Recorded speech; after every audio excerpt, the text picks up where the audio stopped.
before the fame, before the gold medals, before the name Muhammad Ali echoed around the world. There was just a boy named Cassius Marcellus Clay, Jr., born in Louisville, Kentucky, in 1942. He grew up in a small house in a segregated neighborhood.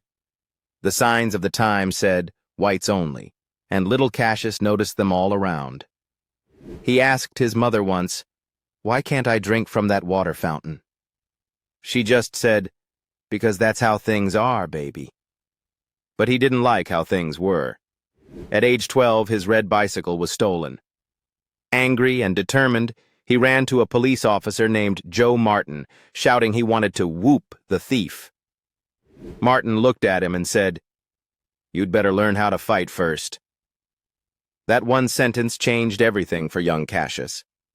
He started training at a small boxing gym in the basement of a community center. He was smaller than the other boys, but faster, hungrier, and more focused. He trained every day after school. When other kids were playing outside, Cassius was shadowboxing in front of the mirror, telling himself, "I'm going to be the greatest one day." He wasn't joking. He believed it long before anyone else did. By 18, he won Olympic gold in Rome. But here's a detail most don't know. When he returned home to Louisville, he wasn't treated like a hero. He wasn't allowed to eat at the same restaurants as white athletes. According to some accounts, after being denied service at a diner, he threw his gold medal into the Ohio River. He said, "They gave me a medal for representing America, but America wouldn't even serve me a burger." That moment planted something deep inside him, a fire that went beyond boxing. He turned professional and tore through every opponent. He moved differently. He talked differently. He said things no boxer had ever said. "I am the greatest. I said that even before I knew I was." The world didn't know what to do with him. Was he cocky? Was he crazy? No. He was confident. He was a man speaking the future into existence. And when he beat Sonny Liston, the monster everyone feared, the whole world stopped. Cassius Clay wasn't just a boxer anymore. He was a revolution in motion. After the Liston fight, Cassius Clay made another bold move, one that shocked the world.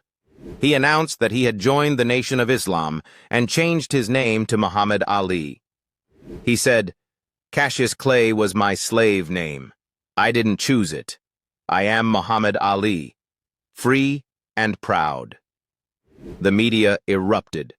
Reporters refused to call him by his new name. They mocked his faith, his beliefs, his voice. But Ali stood tall. "I know who I am," he said. "I don't have to be who you want me to be." Then, at the peak of his career, something even more controversial happened. In 1967, the U.S. government drafted him for the Vietnam War. But Ali refused.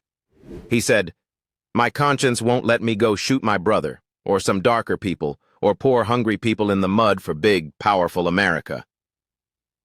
They called him a traitor. They stripped him of his heavyweight title. He was banned from boxing for nearly 4 years. Imagine that. 4 years of your prime, gone. No fights, no stage, no money. But Ali didn't crumble. He traveled across America, giving speeches at universities, sharing his heart. He talked about faith, equality, courage, and the importance of standing for something, even when you stand alone. Ali came back stronger. He studied every mistake, trained harder than ever before, and waited for his next chance.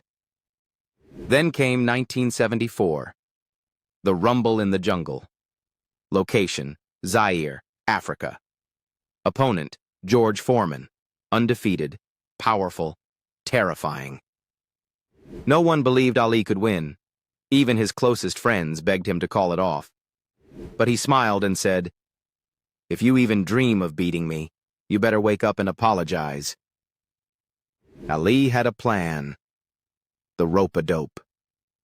He let Foreman throw punch after punch, round after round, until the giant tired himself out.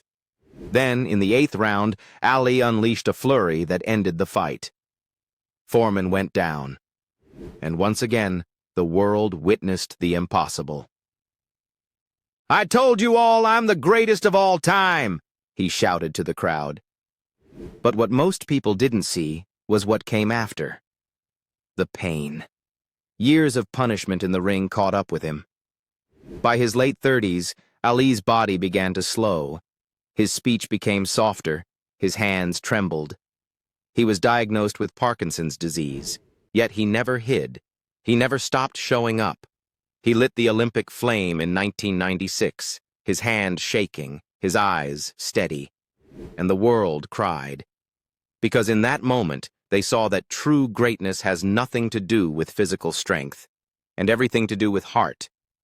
He once said, "Service to others is the rent you pay for your room here on earth." Ali lived that truth. He donated millions to charity, traveled the world for peace, and used his platform to uplift others. When asked how he wanted to be remembered, he said, "I would like to be remembered as a man who never sold out, who stood by his beliefs, and who tried to unite all humankind through faith and love." Muhammad Ali fought his final battle in 2016, not in a ring, but in the hearts of millions. And though he's gone, his words still echo. Don't count the days, make the days count. He who is not courageous enough to take risks will accomplish nothing in life. I am the greatest, not because I'm better than anyone else, but because I never stopped believing I could be. That's Muhammad Ali's true legacy, not the fighter who threw punches, but the man who taught the world how to stand tall.